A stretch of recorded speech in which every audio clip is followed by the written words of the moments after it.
Hello students, welcome to TSET. So ఈరోజు సెషన్లో మనం రీజనింగ్ నుంచి one of the important topic, అంటే ఏ ఎగ్జామ్ అయినా సరే మినిమం 2 మార్కులు, మ్యాక్సిమం 10 వరకు, ఓకేనా. మినిమం 2-3 మార్క్స్ వస్తాయి ఈ టాపిక్ నుంచి, ఇక మ్యాక్సిమం 10 మార్క్స్ వరకు వెళ్ళిపోతూ ఉంటాయి, డిపెండ్స్ ఆన్ ద ఎగ్జామ్. అదే టాపిక్ వచ్చేసి సిట్టింగ్ అరేంజ్మెంట్, ఓకేనా. మనకి ఏ ఎగ్జామ్లోనైనా మినిమం 2 మార్క్స్ అడుగుతారు, మ్యాక్సిమం 5 to 10 వరకు వెళ్ళిపోతూ ఉంటాయి, అంటే ఎగ్జామ్ ప్యాటర్న్ బట్టి, ఓకేనా. సిట్టింగ్ అరేంజ్మెంట్ అనేది కొంచెం టైం వేస్ట్ చేసేటట్టు ఉంటుంది, బట్ వస్తే మాత్రం మనకి ఈజీగా ఒక 2 నుంచి 5 మార్కులు వస్తాయి. అంటే ఒక సిట్టింగ్ అరేంజ్మెంట్ని సాల్వ్ చేయడం ద్వారా మనకి ఎగ్జాక్ట్గా ఒక మినిమం 2 మార్కులు, మ్యాక్సిమం 5 మార్క్స్ రావడం జరుగుతుంది. సిట్టింగ్ అరేంజ్మెంట్లో చాలా వరకు ఏ విధంగా ఉంటుందంటే, ఇప్పుడు సపోజ్ ఒక ప్యాసేజ్ అనేది ఇస్తాడు, ఓకేనా. ప్యాసేజ్ అనేది ఇస్తాడు, ఆ ప్యాసేజ్లో ఒక 2, 3, 4, 5 లైన్స్ ఇస్తాడు, అంటే ఒక మ్యాటర్ అన్నమాట. ఒక 5 ఆబ్జెక్ట్ తీసుకోవచ్చు, 5, ఓకేనా. అయితే ఏ విధంగా ఉంటుందంటే, స్టార్టింగ్లో మనకి ప్లేస్మెంట్ అనేది ఒక 2-3 కూర్చుండబెడతాం ఈజీగానే, ఓకేనా. బట్ అంటే నేను సిట్టింగ్ అరేంజ్మెంట్లో స్టార్టింగ్ పాయింట్స్ అనేవి ఈజీగానే ఉంటాయి, ఓకేనా. ఎండింగ్ అనేది కూడా ఈజీగానే ఉంటుంది. బట్ మనం ఒక పాయింట్ దగ్గర స్టక్ అయిపోతాం, మిడ్ పాయింట్లో ఒక పాయింట్ దగ్గర స్టక్ అయిపోతాం, దాన్ని సిట్టింగ్ చేయడానికి చాలా ఇబ్బంది అనిపిస్తుంది. అది కనుక క్రాక్ చేసినాం అనుకో, నీకు ఎండ్ అనేది ఈజీ అయిపోతుంది, ఓకేనా. స్టార్టింగ్ అనేది ఈజీగానే ఉంటుంది, ఒక దగ్గర మనం స్టక్ అవుతాం, ఆ స్టక్ అయిన పాయింట్ని ఎగ్జాక్ట్గా కూర్చోబెడితే మిగతావన్నీ ఈజీగా అయిపోతాయి. ఒకవేళ స్టక్ అయిన పాయింట్ దగ్గర నువ్వు ఆగినామనుకో, టైం వేస్ట్ అవుతుంది, మార్క్స్ కూడా కోల్పోతూ ఉంటావు. నేనేమంటున్నా అంటే, సిట్టింగ్ అరేంజ్మెంట్లో ఫస్ట్ ఏ పాయింట్ని స్టార్టింగ్ పాయింట్గా తీసుకోవాలి, ఓకేనా. స్టక్ అయ్యే పాయింట్ని ఏ విధంగా డీల్ చేయాలి, ఎండింగ్లో ఎంత ఈజీగా చేయాలనేది ఈ సెషన్లో మనం నేర్చుకుందాం. సో సిట్టింగ్ అరేంజ్మెంట్ చేసే ముందు ఫస్ట్ మనకి బేసిక్స్ అనేవి చాలా చాలా తెలిసి ఉండాలి, ఎందుకంటే వాటికి తెలిస్తేనే మనకి ఈజీగా దాన్ని సాల్వ్ చేయగలుగుతాం, ఓకేనా. ఫస్ట్ సిట్టింగ్ అరేంజ్మెంట్లో టైప్స్ చూసుకుంటే, మనకి బేసిక్గా సర్క్యులర్ ఉంటుంది. సర్క్యులర్ అంటే వృత్తాకారం, సర్క్యులర్ అంటే వృత్తాకారం, ఓకే. నెక్స్ట్ లీనియర్ ఉంటుంది, ఓకేనా. లీనియర్ అంటే లైనర్ అమరిక, ఓకేనా. నెక్స్ట్ స్క్వేర్ షేప్లో కూడా అడగవచ్చు. బేసిక్గా ఈ స్క్వేర్ షేప్ ఎక్కువ బ్యాంకింగ్లో అడుగుతాడు, ఓకేనా. స్క్వేర్ అంటే చతురస్రాకారం టైప్, ఓకేనా. బేసిక్గా మామూలుగా ఈ 3 టైప్స్ అయితే ఈజీగా ఉంటాయి. సర్క్యులర్ అంటే మనకి ఒక రౌండ్ షేప్, ఓకేనా. లీనియర్ అంటే ఒక లైనర్ అమరిక, ఓకేనా. స్క్వేర్ అంటే, ఓకేనా, చతురస్రాకారం. ఇక్కడ మనకి ఒక్కొక్క మోడల్ని బట్టి కొన్ని లాజిక్స్ ఉంటాయి. ఇప్పుడు సర్క్యులర్కి యూజ్ అయ్యేటటువంటి పాయింట్సే స్క్వేర్కి యూజ్ అవుతాయి. ఎందుకు? సర్క్యులర్ అనేది క్లోజ్డ్గా ఉంటుంది, స్క్వేర్ ఆల్సో 4 sides క్లోజ్డ్గా ఉంటుంది. లీనియర్ అనేది ఏముందంటే ఓపెన్గా ఉంటుంది, 180 degreesలో ఉంటుంది, 360 degreesలో క్లోజ్ అనేది ఉండదు. సో ఫస్ట్ సర్క్యులర్, తర్వాత లీనియర్, తర్వాత స్క్వేర్. మరి ఈ సర్క్యులర్లో మనకి ఏ విధంగా ఉంటుందంటే, సర్క్యులర్లో 5 members సిట్టింగ్ అన్నప్పుడు, ఓకేనా, 5 members సిట్టింగ్ అన్నప్పుడు మనం సో ఈ విధంగా తీసుకుంటాం, 1, 2, 3, 4, 5, ఓకేనా. ఒకవేళ 6 members ఉన్నారనుకోండి, 6 members అంటే ఈ విధంగా తీసుకుంటాం, ఓకేనా. మెయిన్గా 8 members ఎక్కువ అడుగుతాడు, ఓకేనా. 8 members అంటే ఈ విధంగా మనం సర్క్యులర్ తీసుకుంటూ ఉంటాం, ఓకేనా. అయితే ఇక్కడ ప్రాబ్లం ఏంటి అంటే, ఫేసింగ్ ఇన్సైడ్ అనొచ్చు, ఫేసింగ్ అవుట్ సైడ్ అనొచ్చు. మరి ఫేసింగ్ ఇన్సైడ్ ఉన్నప్పుడు రైట్ సైడ్ లెఫ్ట్ సైడ్ ఏ విధంగా ఉంటాయి, ఫేసింగ్ అవుట్ సైడ్ అన్నప్పుడు రైట్ సైడ్ లెఫ్ట్ సైడ్ ఏ విధంగా ఉంటాయి నేర్చుకుందాం. మీరు ఎప్పుడు కానీ సిట్టింగ్ అరేంజ్మెంట్ స్టార్ట్ చేసేటప్పుడు, ఓకేనా, సిట్టింగ్ అరేంజ్మెంట్ స్టార్ట్ చేసేటప్పుడు స్టార్టింగ్ పాయింట్ అనేది వెరీ ఇంపార్టెంట్ అండి, అండ్ తీసుకోవడం కూడా చాలా ఇంపార్టెంట్. ఇప్పుడు ఎప్పుడు కానీ సిట్టింగ్ అరేంజ్మెంట్ ఇక్కడ నుంచి స్టార్ట్ చేయండి, మీకు ఈజీగా ఉంటుంది. దీన్ని నేను స్టార్టింగ్ పాయింట్ అంటాను, ఓకేనా. సిట్టింగ్ అరేంజ్మెంట్ ఎప్పుడు కూడా ఇక్కడ నుంచి స్టార్ట్ చేయండి, స్టార్టింగ్ పాయింట్, ఓకేనా. ఇక్కడ స్టార్ట్ చేశారనుకోండి, మీరు కొంచెం కన్ఫ్యూజ్ అయ్యే ఛాన్స్ ఉంటుంది, ఓకేనా. సిట్టింగ్ అరేంజ్మెంట్లో చాలా క్లియర్గా ఉండాలి మనం. First of all sitting arrangement అనేది ఇక్కడ నుంచి స్టార్ట్ చేశారనుకోండి, మీకు ఈజీ అయిపోతుంది చూడడానికి కూడా, కూర్చోబెట్టడానికి కూడా, ఓకేనా. సో ఇప్పుడు ఇందులో ఏం నేర్చుకున్నారంటే, మీరు స్టార్టింగ్ పాయింట్ ఎక్కడి నుంచి స్టార్ట్ చేయాలో నేర్చుకున్నారు, ఓకే. ఇప్పుడు మరి ఫేసింగ్ ఇన్సైడ్ అవుట్ సైడ్ ఉన్నప్పుడు ఇలా ఉందనుకోండి, సపోజ్ ఫేసింగ్ ఇన్సైడ్ అంటే లోపల వైపు చూస్తే, ఓకేనా, లోపల వైపు చూస్తున్నప్పుడు సపోజ్ ఒక 4 ఉన్నారనుకోండి, లోపల వైపు చూస్తున్నారు, 1, 2, 3, 4. These 4 members are facing inside. ఓకేనా, ఇన్సైడ్ వృత్తాకారంలో ఇన్సైడ్ చూసేటప్పుడు ఈ విధంగా ఉంటుంది. ఓకే, ఇప్పుడు ఈ పర్సన్ ఏం చేస్తున్నాడు? ఫేసింగ్ ఇన్సైడ్ అంటే లోపల వైపు చూస్తున్నాడు. అంటే సపోజ్ నేను ఇలా ఉన్నాను అనుకోండి, ఇలా చూస్తున్నా. ఇలా చూస్తే నా రైట్ హ్యాండ్ ఎటు ఉంది? ఇట్ సైడ్ ఉంది. So this is the right side. నా లెఫ్ట్ హ్యాండ్ ఎటు ఉంది? ఇటు ఉంది. So this is the left side. Okay, so this is right side, this is left side. ఓకేనా, ఇప్పుడు ఈ పర్సన్ ఉన్నాడు అనుకోండి. ఈ పర్సన్ ఏ విధంగా చూస్తున్నాడు? ఈ విధంగా చూస్తున్నాడు కదా. మరి రైట్ సైడ్ లెఫ్ట్ సైడ్ ఏ విధంగా ఉంటుంది సార్ అంటే లెఫ్ట్ సైడ్ అంటే లెఫ్ట్ హ్యాండ్ ఎటు ఉంది? పైన ఉంది కదా, so left side. Right hand ఎటు కింద ఉంది కదా, సో రైట్ సైడ్. సో కింద ఉన్నది మనకి రైట్ సైడ్ అవుతుంది, పైన ఉన్నది లెఫ్ట్ సైడ్ అవుతుంది. ఓకేనా, సో ఒక పర్సన్ ఈ విధంగా చూస్తే రైట్ సైడ్ లెఫ్ట్ సైడ్ అయింది, ఒక పర్సన్ ఈ విధంగా చూస్తే లెఫ్ట్ సైడ్ రైట్ సైడ్ అయింది. మరి ఈ పర్సన్ ఎలా చూస్తున్నాడు? ఇలా లోపలికి చూస్తున్నాడు అంటే ఈ విధంగా చూస్తున్నాడు. ఓకేనా, ఇప్పుడు ఇదేమవుతుంది? లెఫ్ట్ హ్యాండ్ కాబట్టి లెఫ్ట్ సైడ్. ఇదేమవుతుంది? రైట్ హ్యాండ్ కాబట్టి right side. So this is the right side, this is the left side. ఇప్పుడు ఈ పర్సన్ ఫేసింగ్ ఇన్సైడ్ అంటే ఈ విధంగా చూస్తున్నాడు. ఈ విధంగా వస్తున్నప్పుడు రైట్ హ్యాండ్ ఎక్కడ ఉంది? అప్లో ఉంది, సో రైట్ సైడ్ పైకి అవుతుంది. నెక్స్ట్ లెఫ్ట్ హ్యాండ్ ఎక్కడ ఉంది? డౌన్లో ఉంది, so this is the left side. Sides అనేవి చాలా చాలా ఇంపార్టెంట్ సిట్టింగ్ అరేంజ్మెంట్లో. ఓకేనా, ఇంకా నెక్స్ట్ చూస్తే ఫేసింగ్ అవుట్ సైడ్ అని అనుకోండి. ఫేసింగ్ అవుట్ సైడ్ అంటే బయటి వైపుకు చూడడం, బయటి వైపుకి. Suppose same 4 members. ఓకే, 1, 2, 3, 4. ఇది ఫేసింగ్ అవుట్ సైడ్, ఇది ఫేసింగ్ అవుట్ సైడ్, ఇది ఫేసింగ్ అవుట్ సైడ్, ఇది ఫేసింగ్ అవుట్ సైడ్. ఇప్పుడు ఈయన ఎటు చూస్తున్నాడు? బయటికి చూస్తున్నాడు. ఇందాక లోపల చూస్తే ఇలా ఉండే, ఇప్పుడు ఎటు చూస్తున్నాడు? బయట కాబట్టి ఈ విధంగా ఉంటుంది. సో ఇదేంటి? Left side. ఇదేంటి? Right side. లెఫ్ట్ హ్యాండ్ ఎటు ఉంది కాబట్టి లెఫ్ట్ సైడ్. సో ఇది లెఫ్ట్ సైడ్ అవుతుంది, ఇది రైట్ సైడ్ అవుతుంది. Next this person facing like this. ఓకేనా, ఈ పర్సన్ బయట వైపుకి చూస్తున్నాడు. లెఫ్ట్ హ్యాండ్ ఎక్కడ ఉంది? పైన ఉంది. రైట్ హ్యాండ్ ఎక్కడ? కింద ఉంది. సో ఇదేమవుతుంది? లెఫ్ట్ సైడ్, ఇది right side. This person facing outside అంటే పైకి చూస్తున్నాడు, ఇలా చూస్తున్నాడు. ఇదేమవుతుంది? Right side. ఇదేమవుతుంది? Left side. సో ఈ పర్సన్ ఇటు చూస్తున్నాడు కాబట్టి దీనికి ఆపోజిట్ తీసుకుంటే ఇటు రైట్ సైడ్, ఇది లెఫ్ట్ సైడ్. అంటే క్వశ్చన్ ఫ్రేమింగ్ ఏ విధంగా ఉంటుందంటే సమ్ టైమ్స్ అందరు లోపల వైపుకి చూస్తున్నాడు అంటాడు, సమ్ టైమ్స్ అందరూ బయటి వైపుకి చూస్తున్నాడు అంటాడు, సమ్ టైమ్స్ కొందరు బయటి వైపుకి కొందరు లోపల వైపు చూస్తున్నారు అంటాడు. సో ఓకేనా, సో పర్సన్ని బట్టి అంటే బయటికి చూస్తున్నప్పుడు సైడ్స్ వేరేగా ఉంటాయి, లోపలికి చూస్తున్నప్పుడు సైడ్స్ అనేవి వేరేగా ఉంటాయి. ఓకే, ఇక్కడ ఇంకోటి ఇంపార్టెంట్ ఏంటంటే ఈ విధంగా ఉందనుకోండి, ఇక్కడ దీన్ని మనం క్లాక్ వైజ్ డైరెక్షన్ అంటారు. ఈ విధంగా చూస్తే ఓకేనా, క్లాక్ వైజ్ డైరెక్షన్ అంటే సవ్య దిశ. ఓకేనా, దీనికి ఆపోజిట్లో వస్తే యాంటీ క్లాక్ వైజ్ డైరెక్షన్ అంటే అపసవ్య దిశ. వీటి మీద కూడా మనకి క్వశ్చన్స్ అనేవి రావడం జరుగుతుంది. ఓకేనా, ఇప్పుడు మనం నేర్చుకున్నాం స్టార్టింగ్ పాయింట్ ఎక్కడ తీసుకోవాలో నేర్చుకున్నాం, లోపల వైపు చూస్తున్నప్పుడు ఏ సైడ్స్ ఉండాలి, బయట వైపు చూస్తున్నప్పుడు ఎలా సైడ్స్ తీసుకోవాలో చూసుకున్నాం. నెక్స్ట్ ఇక్కడ clock wise and anti clock wise directions. Okay, ఇంకోటి నెక్స్ట్ పాయింట్స్. మీకు సిట్టింగ్ అరేంజ్మెంట్ అని చెప్పాను, స్టార్టింగ్ పాయింట్స్ అనేవి చాలా చాలా ఇంపార్టెంట్. అంటే నువ్వు తీసుకునేటటువంటి స్టార్టింగ్ పాయింట్ మీదనే అది బేస్ అయి ఉంటుంది. ఒకవేళ నువ్వు క్రిటికల్ పాయింట్ తీసుకున్నావు అనుకో, ఖచ్చితంగా సిట్టింగ్ అరేంజ్మెంట్ సాల్వ్ చేయడానికి చాలా టైం పడుతుంది, సాల్వ్ కాకపోవచ్చు కూడా. ఓకేనా, ఒక ఈజీ పాయింట్ అంటే ఎగ్జాక్ట్గా సిట్ అయ్యేటటువంటి పాయింట్ అంటే నువ్వు ఒక పాయింట్ తీసుకుంటే మినిమం ఒక ఇద్దరన్నా కూర్చోవాలి, మ్యాక్సిమం ముగ్గురు కూర్చోవాలి. ఓకేనా, అలాంటి పాయింట్స్ని మనం తీసుకోవాల్సి ఉంటుంది. అంటే సపోజ్ ఫస్ట్ సీటింగ్ అనేది ఎట్లా చేయాలి అంటే ఇప్పుడు ఒక 8 మెంబర్స్ ఉన్నారనుకోండి, these are all people facing inside, వీళ్ళందరూ కూడా లోపల వైపు చూస్తున్నారు అనుకోండి. 8 మెంబర్స్ ఫేసింగ్ ఇన్సైడ్ అనుకోండి. ఇప్పుడు ఇలా ఇచ్చాడు అనుకోండి, ఏ కామ బికి కుడివైపున కూర్చున్నాడు. ఓకేనా, ఇది ఒక పాయింట్ అనుకోండి. ఏ కామ బికి కుడివైపున రెండో స్థానంలో కూర్చున్నాడు. ఎంతమంది అంటున్నాను? 8 మెంబర్స్. సో ఇప్పుడు మనం అన్ని 8 మెంబర్స్ పాయింట్స్ చూద్దాం. ఎందుకంటే 8 మెంబర్స్ చేసినాం అనుకోండి, 6, 5, 4 ఈజీ అయిపోతాయి కదా.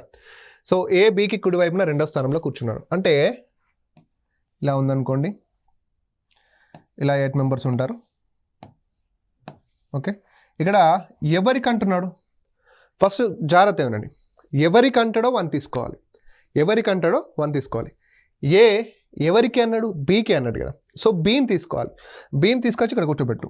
ఓకేనా, బీ ఎట్ సైడ్ చూస్తున్నాడు, లోపల వైపే కదా, అందరు లోపల వైపే కాబట్టి సో బీని తీసుకొచ్చి ఇక్కడ కూర్చోబెడితే బీకి కుడి వైపున అంటే ఇటా ఇటా, సో బీకి లోపల వైపు కాబట్టి రైట్ సైడ్ అవుతుంది. ఓకేనా, రెండో స్థానం అంటే 1 2, ఇక్కడ ఎవరు ఉంటారు?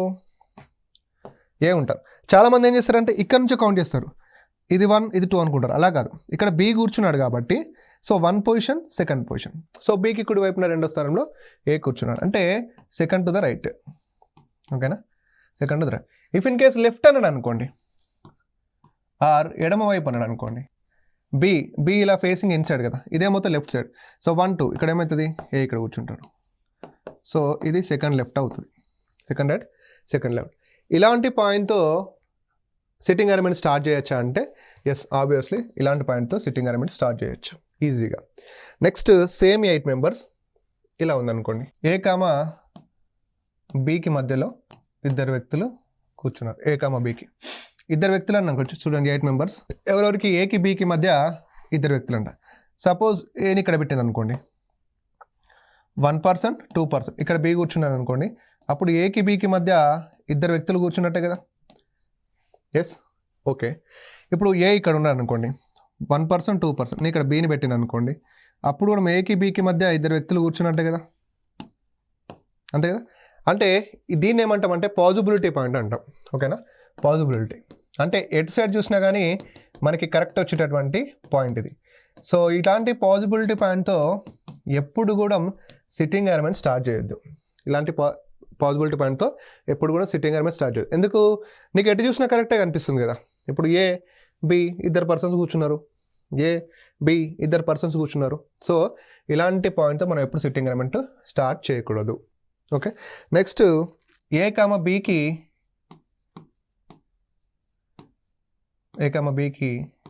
వెంటనే ప్రక్కన కూర్చున్నాడు. సో ఏ కామ బీకి వెంటనే ప్రక్కన కూర్చున్నాడు. బీకి వెంటనే అంటే ఇప్పుడు బీ ఇక్కడ పెట్టినాం అనుకో, వెంటనే ప్రక్కన అంటే రైట్ సైడ్ అవ్వచ్చు, లెఫ్ట్ సైడ్ అవ్వచ్చు. అంటే వెంటనే ప్రక్కన ఇక్కడ కూర్చున్నా పక్కన కూర్చున్నట్టు, ఇమీడియట్గా ఇక్కడ కూర్చున్నా వెంటనే ఇమీడియట్గా కూర్చున్నట్టు. సో ఇది కూడా ఏంటంటే పాజిబిలిటీ పాయింట్. ఇలాంటి పాయింట్తో కూడా మీకు సిట్టింగ్ అరేంజ్మెంట్ స్టార్ట్ చేయకూడదు.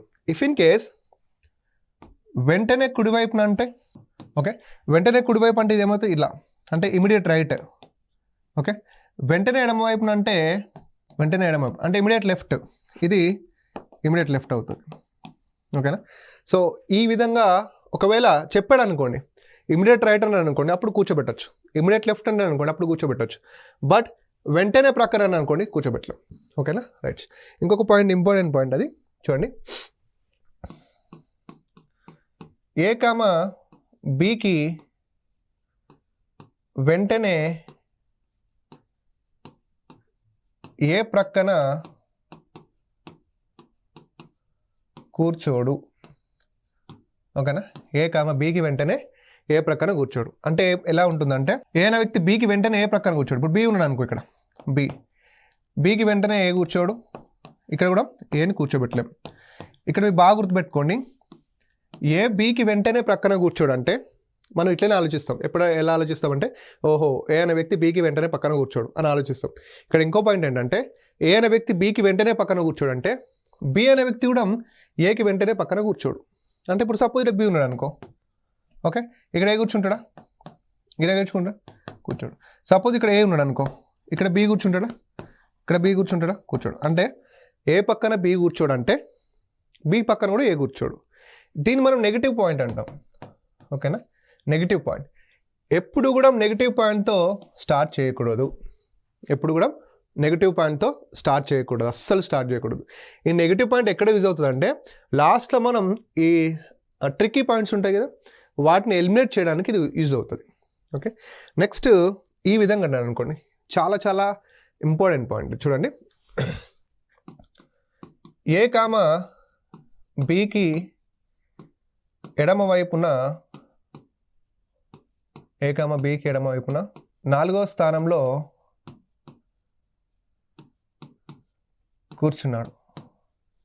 ఏ కామ బీకి ఎడమ వైపున 4వ స్థానంలో కూర్చున్నాడు. అంటే 8 మెంబర్స్ కదా, మనం 8 మెంబర్స్ చూస్తున్నాం. ఇప్పుడు ఎవరికి అన్నాడు? బీకి కదా. సో బీని ఇక్కడ పెట్టినాం.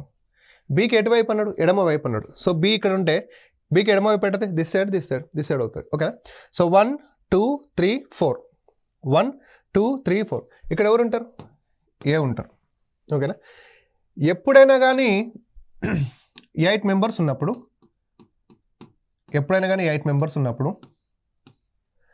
ఫోర్త్ పొజిషన్ ఇచ్చింది అనుకోండి, బాగా గుర్తుపెట్టుకోండి. సిట్టింగ్ అరేంజ్మెంట్లో ఎప్పుడైనా 8 మెంబర్స్ ఉన్నప్పుడు ఫోర్త్ పొజిషన్ కుడివైపు కానీ ఎడమవైపు కానీ ఇస్తే, ఇప్పుడు ఎడమవైపు అన్నాడు కాబట్టి చూడండి ఎడమవైపు ఇచ్చాం. మరి కుడివైపు చూసినా సేమ్ పొజిషన్ వస్తుంది చూడండి. కుడివైపు 1 2 3 4 ఇది కూడా ఏమవుతుంది? రైట్ అవుతుంది. అంటే ఎప్పుడైనా 8 మెంబర్స్ ఉన్నప్పుడు ఫోర్త్ పొజిషన్ ఇస్తే ఇట్ మీన్స్ ఏంటంటే వాళ్ళిద్దరిని ఆపోజిట్ ఇస్తే సరిపోతుంది. ఇలా వీళ్ళిద్దరిని ఆపోజిట్ అంటే 8 మెంబర్స్ ఉన్నప్పుడు ఫోర్త్ పొజిషన్ రైట్ అయినా కానీ లెఫ్ట్ అయినా కానీ ఇట్ మీన్స్ ఏంటంటే ఆపోజిట్. డైరెక్ట్ ఆపోజిట్ వేసేయాలి, మనం ఆలోచించాల్సిన పని లేదు. 8 మెంబర్స్ ఉన్నప్పుడు ఫోర్త్ పొజిషన్ ఇస్తే రైట్ లెఫ్ట్ ఆపోజిట్. ఇంకొకటి ఇదే పాయింట్ ఇంకా ఏ విధంగా చెప్పొచ్చు అంటే ఇలా చెప్పొచ్చు. ఏ మరియు బికి మధ్యలో, ఓకేనా, ఏ కామ బికి మధ్యలో ముగ్గురు వ్యక్తులు కూర్చున్నారు. చూడండి ఇక్కడ ఏ, ఇక్కడ బి, 1 2 3 ముగ్గురు కూర్చున్నారు కదా. మీరు ఇట్లా ఆలోచించచ్చు, సరే ఇటు ముగ్గురు ఆరుగురు అనొద్దు, లేదు ఒకటే సైడ్ నుంచి చూడాలి. 1 2 3 అంటే 8 మెంబర్స్ ఉన్నప్పుడు ఏకి బికి మధ్యలో ముగ్గురు వ్యక్తులు కూర్చున్నారన్న. 8 మెంబర్స్ ఉన్నప్పుడు ఏకి బికి మధ్యలో ముగ్గురు వ్యక్తులు కూర్చున్నారన్న ఇట్ మీన్స్ ఏంటి? ఆపోజిటే. ఓకేనా? అంటే ఆపోజిట్ పొజిషన్స్ ఎప్పుడెప్పుడు వస్తాయి? Fourth position left or right అడిగినప్పుడు వస్తుంది, వాళ్ళిద్దరి మధ్య ముగ్గురు వ్యక్తులు కూర్చున్నప్పుడు కూడా వస్తుంది. ఒకవేళ 6 మెంబర్స్ ఉన్నారనుకోండి, 6 మెంబర్స్ అడిగినప్పుడు ఆపోజిట్ ఎప్పుడు వస్తుంది? థర్డ్ పొజిషన్ అంటే 8 మెంబర్స్ ఉన్నప్పుడు దానిలో సగం ఫోర్త్ పొజిషన్ అన్నారు కదా, సగం ఫోర్త్ పొజిషన్ కాబట్టి ఆపోజిట్ వస్తుంది. 6 మెంబర్స్ ఉన్నప్పుడు దానిలో సగం ఎంత? థర్డ్ పొజిషన్ రైట్ కానీ లెఫ్ట్ కానీ అడుగుతా ఇట్ మీన్స్ ఏంటి? ఆపోజిట్. ఓకేనా? ఇద్దరు వ్యక్తులు కూర్చున్నారన్నా కూడా ఆపోజిట్ అవుతుంది. సో ఇలాంటి పాయింట్తో సిట్టింగ్ అరేంజ్మెంట్ స్టార్ట్ చేయొచ్చు, నో ఇష్యూస్. దీనికి రిలేటెడ్గా కూడా మనం చాలా చేయొచ్చు. ఓకేనా? అంటే నేను ఇది ఎందుకు ఇంపార్టెంట్ పాయింట్ అంటున్నా అంటే చూడండి, ఆపోజిట్లో కూర్చోడానికి ఇన్ని పాయింట్స్ ఉంటాయి. వాళ్ళిద్దరి మధ్య ముగ్గురు వ్యక్తులు ఉన్న ఆపోజిట్లో కూర్చోవచ్చు, fourth position right or left వచ్చినా ఆపోజిట్లో కూర్చోబెట్టచ్చు. ఓకేనా? సో నెక్స్ట్ ఇప్పుడు క్వశ్చన్స్ ఏ విధంగా ఉంటాయంటే మామూలుగా సర్క్యులర్ కాబట్టి మీరు ఇంకో పాయింట్ ఏంటంటే ఇవన్నీ ఇప్పుడు సర్క్యులర్లో చెప్పిన అన్నీ మీకు స్క్వేర్లో కూడా యూజ్ అవుతాయి. సర్క్యులర్లో చెప్పిన ప్రతి పాయింట్ స్క్వేర్లో వర్కౌట్ అవుతుంది. స్క్వేర్లో కూడా 8 మెంబర్స్ ఉంటారు. ఆ 8 మెంబర్స్ ఉన్నప్పుడు fourth position right or left అవుతుంది. Fourth position right or left అవుతే ఆపోజిట్ అవుతుంది. ఇద్దరు వ్యక్తుల మధ్య ముగ్గురు కూర్చున్నా కూడా ఆపోజిట్ అవుతుంది. అంటే నేను ఏమంటున్నానంటే సర్క్యులర్కి చెప్పిన ప్రతి పాయింట్ స్క్వేర్లో కూడా మనకు యూజ్ అవుతుంది. నెక్స్ట్ ఇప్పుడు సపోజ్ ఇలా ఇచ్చాడు అనుకోండి, ఇలా క్వశ్చన్ ఏమడుతాడంటే బీకి ఎడమ వైపున రెండో స్థానంలో ఉన్నది ఎవరు అంటారు. బీకి ఎడమ వైపున రెండో స్థానం అంటే బి, ఎడమ వైపు అంటే ఇటే కదా. సో 1 2 ఎవరు ఉంటారు? ఏ. ఓకేనా? సో బీకి కుడి వైపున మూడో స్థానం అని అనుకోండి, 1 2 3 ఇది. కానీ కొంచెం క్రిటికల్ ఎలా ఆడుతారంటే బీకి అండ్ సికి మధ్యలో ఎంతమంది కూర్చున్నారు? ఓకేనా? ఎంతమంది? అది ఎప్పుడంటే అపసవ్య దిశలో చూసినప్పుడు అంటాడు. అపసవ్య దిశలో బి నుంచి చూస్తే. ఓకేనా? క్వశ్చన్ చూడండి, బీకి సికి మధ్య ఎంతమంది కూర్చున్నారు? అది ఎలా చూడాలంటే బి నుంచి అపసవ్య దిశలో చూస్తే. ఇప్పుడు బీకి సికి మధ్య ఎంతమంది వ్యక్తులు ఉన్నారంటే ఒకటని పెట్టచ్చు. కానీ ఆయన ఏమన్నా అంటే సవ్య దిశలో చూడమన్నాడా అపసవ్యన అంటే క్లాక్ వైజా యాంటీ క్లాక్ వైజా? సో యాంటీ క్లాక్ వైజ్ అంటే ఇలా చూడాలి. ఏమవుతుంది? 1 అవుతుంది. అదే సవ్య దిశలో అన్నాడు అనుకోండి, బి నుంచి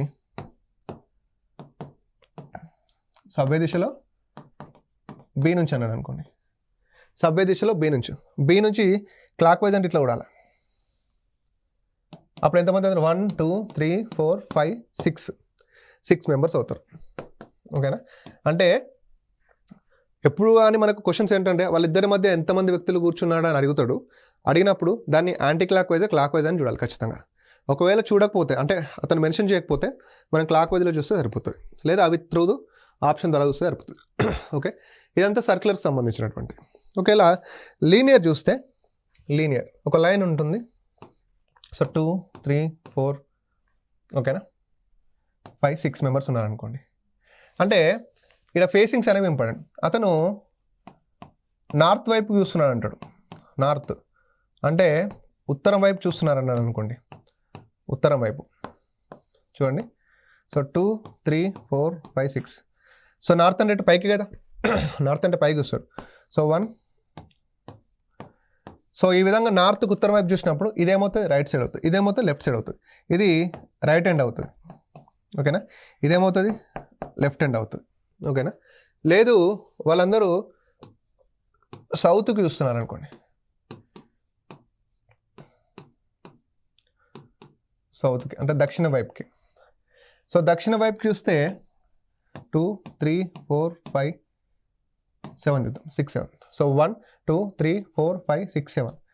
ఇది దక్షిణ వైపు అన్నమాట, ఓకేనా. దక్షిణ వైపు చూస్తే దీనికి ఆపోజిట్ అనమాట. ఇదేమవుతుంది రైట్ హ్యాండ్ అవుతుంది, ఇదేమవుతుంది లెఫ్ట్ హ్యాండ్.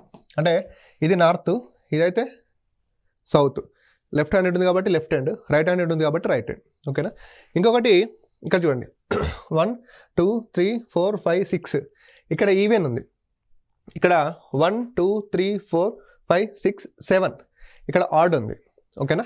ఇక్కడ ఆడ్లో ఉన్నప్పుడు మిడిల్ పర్సన్ అనేది చాలా ఇంపార్టెంట్ అండి. ఆడ్లో ఉన్నప్పుడు మిడిల్ పర్సన్తో మనకు చాలా ప్రాబ్లమ్స్ సాల్వ్ అవుతాయి, ఓకేనా. ఇప్పుడు సపోజ్ 7 మెంబర్స్ ఉన్నారనుకోండి, ఇలా ఇచ్చాడు అనుకోండి. ఏ అనే వ్యక్తి వరుస మధ్యలో కూర్చున్నాడంటే డైరెక్ట్ పొజిషన్ పెట్టవచ్చు, ఓకేనా. ఇక ఒకవేళ ఇలా చూస్తారనుకోండి, ఈస్ట్ వైపుకి అంటాడు, అంటే తూర్పు వైపుకి. సో ఈస్ట్ వైపు అంటే మనం 2, 3, 5, 6, 7. This is the east. So ఈ విధంగా చూసినప్పుడు రైట్ హ్యాండ్ కిందకు ఉంది కాబట్టి ఇది రైట్ సైడ్ అవుతుంది, లెఫ్ట్ హ్యాండ్ పైకి ఉంది కాబట్టి ఇది లెఫ్ట్ సైడ్ అవుతుంది. ఫైనల్ వెస్ట్ అడగవచ్చు, అంటే పడమర. సో 1, 2, 3, 4, 5, 6 సరిపోతారు. So this is the west. So ఇదేమవుతుంది రైట్ సైడ్ అవుతుంది, ఇది లెఫ్ట్ సైడ్ అవుతుంది, ఓకేనా. లీనియర్లో ఎప్పుడు కూడా లీనియర్లో పాజిబిలిటీ పాయింట్స్ చాలా వస్తాయి, ఓకేనా. లీనియర్లో తీసుకోవాలనుకుంటే ఎలాంటి పాయింట్ స్టార్ట్ చేయాలంటే, స్టార్టింగ్ పాయింట్ ఎలా ఉండాలంటే ఎండింగ్ పొజిషన్స్ అంటే డైరెక్ట్ వేయచ్చు. ఎండింగ్ పొజిషన్స్ అంటే ఎడమవైపు చివర సార్ అంటే ఇట్లా స్టార్ట్ అవుతాయి. ఎడమవైపు చివరన కూర్చున్నాడు, లేదా కుడివైపు చివరన కూర్చున్నాడు. ఇలాంటి పాయింట్తో మనం స్టార్ట్ చేయొచ్చు. లేదా ఎడమవైపు చివరి నుండి 2వ స్థానంలో కూర్చున్నాడు, కుడివైపు చివరి నుండి 3వ స్థానంలో కూర్చున్నాడు. అంటే చివరి నుండి ఒక లైన్ చివరి నుండి అన్నప్పుడు ఆ స్టార్టింగ్ పాయింట్స్ చేయొచ్చు. సింపుల్. ఫర్ ఎగ్జాంపుల్ ఇప్పుడు 2, 3, 4, 5, 7 ఉన్నారు అనుకోండి. ఇలా అన్నాడు అనుకోండి, ఎడమవైపు చివరన బి కూర్చున్నాడు అనుకోండి. ఎడమవైపు చివరన బి కూర్చున్నాడు అనుకోండి, అంటే వీళ్ళు ఇప్పుడు నార్త్ చూస్తున్నారు అనుకుందాం, ఓకే. అంటే ఎలాంటి పాయింట్తో స్టార్టింగ్ అలా చెప్తున్నా, వీళ్ళంతా నార్త్ చూస్తున్నారు అనుకున్నాం. ఎడమవైపు చివరన బి కూర్చున్నారు అంటే ఎడమవైపు చివర అంటే ఇదే కదా. ఎస్, ఇక్కడ ఎవరు ఉంటారు, బి ఉంటారు, ఓకేనా. ఒకవేళ ఇలా అన్నాడు అనుకోండి, కుడివైపు చివరి నుండి 2వ స్థానంలో ఏ కూర్చున్నాడు, ఓకేనా. కుడివైపు చివరి నుండి 2వ స్థానంలో ఏ కూర్చున్నాడు. ఇప్పుడు కుడివైపు చివరి అంటే ఇది, ఓకేనా. కుడివైపు చివరిన కూర్చున్నాను అన్నాడు, కుడివైపు చివరి నుండి 2వ స్థానం అన్నాడు, చివరి నుండి 2వ స్థానం. కుడివైపు చివరి నుంచి 3వ స్థానం ఇది, 2వ స్థానం ఇది అవుతుంది. సో ఇక్కడ ఎవరు ఉంటారు, ఏ, ఓకేనా. ఇంకో పాయింట్ ఏంటంటే స్టార్టింగ్ పాయింట్ సి వరుస మధ్యలో కూర్చున్నాడు. సి వరుస మధ్యలో కూర్చున్నాడు. సో సి వరుస మధ్యలో కూర్చున్నాడు అంటే చూడండి, సి 1, 2, 3 ఇక్కడ సి, ఓకేనా. అంటే ఇవన్నీ ఎగ్జాక్ట్గా పొజిషన్ చేసేటటువంటి పాయింట్స్, ఓకేనా. వీటితో మనం లీనియర్ స్టార్ట్ చేయొచ్చు, ఓకేనా. ఈ పాయింట్స్ చాలా గుర్తుపెట్టుకోండి. నెక్స్ట్ స్క్వేర్ చూస్తే, ఓకేనా. స్క్వేర్ యొక్క మనకు స్టేట్ లెవెల్ ఎగ్జామ్స్లో అడిగాడు, బట్ మీకు ఇన్పుట్స్ ఇస్తాను ఏ విధంగా చూడాలనేది. ఇది ఒక స్క్వేర్ అయినా సర్కిల్ అయినా సేమ్ ఉంటుందండి, ఓకేనా. సో ఇలా లోపల వైపుకొని ఉంటుంది, వీళ్ళందరూ లోపల వైపుకి, ఓకేనా. దీన్ని మనం మూల అంటాం, ఓకేనా. కార్నర్స్, మూలల వైపు. అంటే సమ్ టైమ్స్ ఎందుకు నేను మూలల వైపు అంటున్నాను అంటే కొన్నిసార్లు ఏం చేస్తారంటే దీన్ని సెంటర్ అంటాం, దీన్ని సెంటర్, ఓకే, దీన్ని మూల అంటాం. ఇప్పుడు చూడండి, సెంటర్ అంటే మధ్యలో కదా, సమ్ టైమ్స్ ఇట్లా అంటాడు. మధ్యలో కూర్చున్న వారు లోపలి వైపుకి, ఓకేనా, మూలల వద్ద కూర్చున్న వారు బయటి వైపుకి అంటాడు, ఓకేనా. అప్పుడు ఏం చేయాలంటే, ఇప్పుడు మధ్యలో కూర్చున్నది అంటే లోపల వైపు, సెంటర్లో కూర్చున్న వీళ్ళు ఇట్లా చూస్తారు. కార్నర్స్ అంటే మూలల వైపు కూర్చున్న వాళ్ళు బయటి వైపు అంటే ఇట్లా చూస్తారు. అప్పుడు సైడ్స్ అనేవి డిఫరెంట్ అవుతాయి. ఈయనకి ఇది ఏమవుతుంది, ఇది రైట్ సైడ్, ఇది లెఫ్ట్ సైడ్.